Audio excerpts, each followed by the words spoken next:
ऐसे आविष्कार जो गलती से किए गए हैं। एक्सरे, जिसका इस्तेमाल वर्तमान में प्रतिदिन किया जाता है। क्या आप ये जानते हैं कि एक्सरे का आविष्कार गलती से हुआ था? विल्हम रॉन्टगन ने एक्सरे का आविष्कार किया था। दरअसल वे कैथोडिक रेज ट्यूब बनाना चाहते थे। इसी दौरान जब लाइट चमक रही थी तभी उन्होंने देखा कि अपारदर्शी कवर के होने के बावजूद भी पेपर उन्हें नीचे दिखाई दे रहा था। वे हैरत से देखने लगे और फिर इस तरह से एक्सरे का आविष्कार हुआ।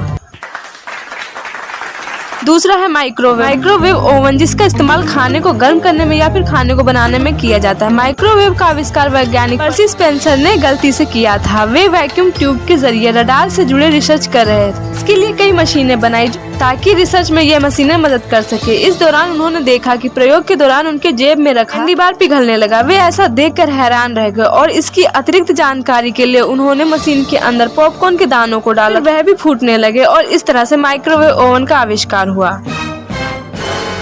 तीसरा है पेनिसिलिन। पेनिसिलिन वैज्ञानिक अलेक्जेंडर फ्लेमिंग ने घाव को भरने वाले एक चमत्कारी दवा का आविष्कार करना चाहते थे, लेकिन सफलता नहीं मिल पाई और उन्होंने गुस्से में आकर एक्सपेरिमेंट की सभी चीजों को जाकर बाहर फेंक दिया। पर जब कुछ दिन बाद उस स्थान पर जाकर उन्होंने देखा तो उन्होंने यह पाया कि वहाँ के आसपास के सभी बैक्टीरिया समाप्त हो रहे हैं और इस तरह से पेनिसिलिन का आविष्कार हुआ।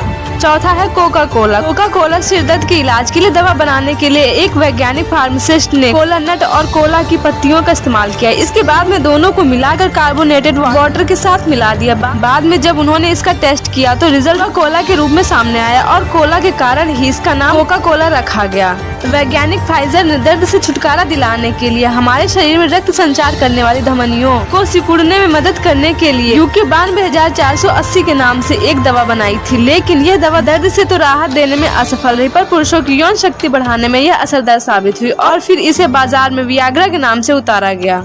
छठा है पोटैटो चिप्स। 1853 में जॉर्ज क्रम नाम के एक शेफ ने अपने एक कस्टमर के लिए फ्रेंच फ्राई तैयार कर रहे थे। कस्टमर ने कहा कि फ्रेंच फ्राई थोड़ी पतली और कुरकुरी होनी चाहिए। जॉर्ज ने बिल्कुल ऐसा ही किया और इस तरह से पोटैटो चिप्स का प्रचलन आरंभ हो गया। दोस्तों, जानकारी अच्छी लगी हो तो सब्सक्राइब और लाइक जरूर कर दीजिएगा। Thank you.